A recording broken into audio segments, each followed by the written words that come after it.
भाजपा प्रदेश अध्यक्ष विधायक किरण देव सिंह ने पत्रकारों से विमानतल में चर्चा की, जहां पत्रकारों के सवाल का जवाब देते प्रदेश अध्यक्ष नजर आए। प्रदेश अध्यक्ष ने पत्रकारों के कई सवालों के जवाब दिए, जिसमें मुख्य रूप से कांग्रेस की अंतर्कलह पर उन्होंने साफ कहा कि जो छत्तीसगढ़ महतारी से गद्दारी करेंगे, धोखेबाजी करेंगे, उन्हें सजा जरूर मिलेगी।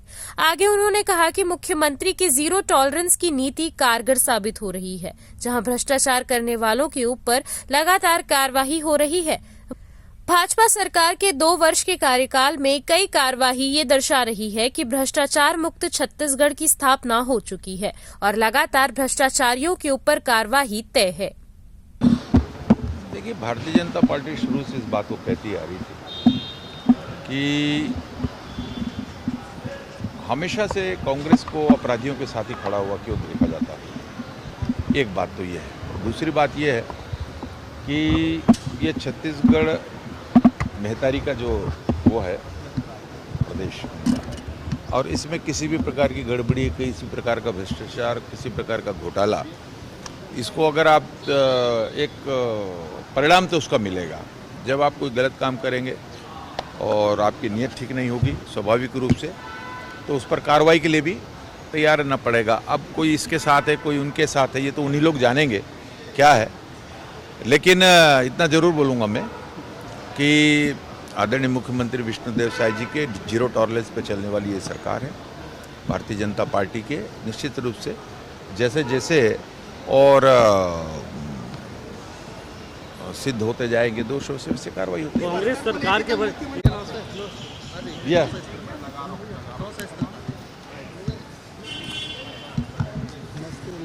बताऊंगा, ऐसा उन्होंने हमारे आग्रह स्वरूप कहा है।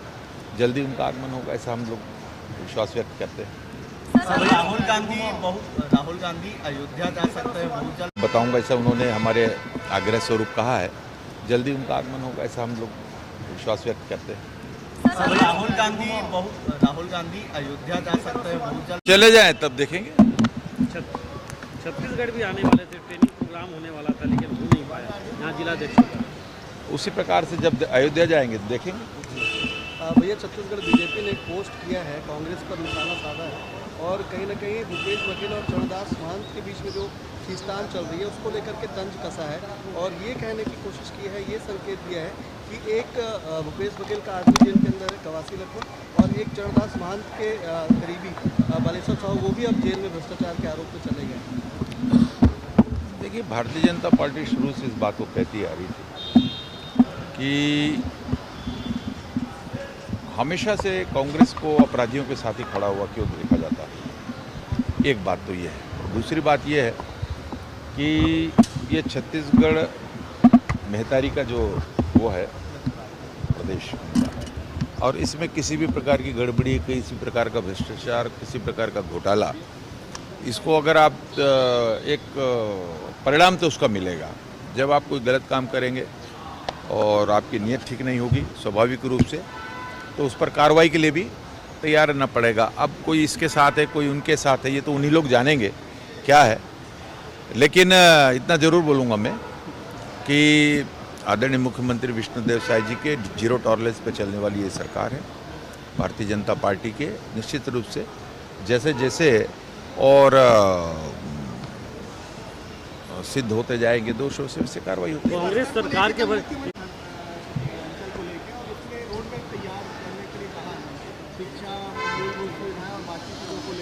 बस्तर सरगुजा ऐसे हमारा जो वनवासी अंचल है उस क्षेत्र के विकास के लिए आदरणीय मुख्यमंत्री विष्णुदेव साय जी, उनकी सरकार दृढ़ संकल्प है।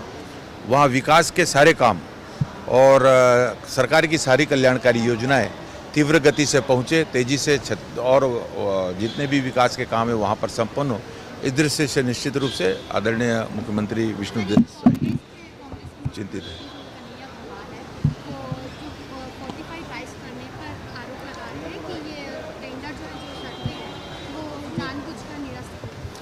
नहीं, उनके पास कहने के लिए कुछ होता नहीं है असल में, इसलिए कुछ ना कुछ कहना है और सब कुछ गोइंग ऑन थ्रू है और सब स्पष्ट है, किसी प्रकार का किसी प्रकार की दिक्कत। ये जी एक सवाल है, मुलाकात हुई है, क्या क्या चर्चा हुई है? नहीं, अभी हम सौजन्य भेंट थी और उनका अभिनंदन अभिवादन करने की दृष्टि से गए थे। हमारे लिए बहुत ही हर्ष का विषय है। छत्तीसगढ़ के प्रभारी रहे हैं और लंबे समय से उनका मार्गदर्शन छत्तीसगढ़ के सभी कार्यक्रम सभी योजनाओं में हम सबको मिलता रहा है। सिर्फ कार्यक्रम की दृष्टि से नहीं, सभी प्रकार के चुनाव जो हमारे हुए हैं, लोकसभा, विधानसभा, लोकसभा और नगरीय निकाय त्रिस्तरीय पंचायत चुनाव में भी, और वे नीचे तक जाकर और कार्यकर्ताओं को मोबिलाइज करने का काम किया है उन्होंने। और हम सभी छत्तीसगढ़ के सभी भारतीय जनता पार्टी के कार्यकर्ताओं में अत्यंत ही हर्ष व्याप्त है। हम उनका अभिनंदन अभिवादन और साथ में छत्तीसगढ़ प्रवास का निमंत्रण देने की दृष्टि से उनसे मुलाकात हुई। बहुत अच्छी मुलाकात थी और सभी से बड़े स्नेह के साथ मिले हुए, तो एक सौजन्य भेंट थी।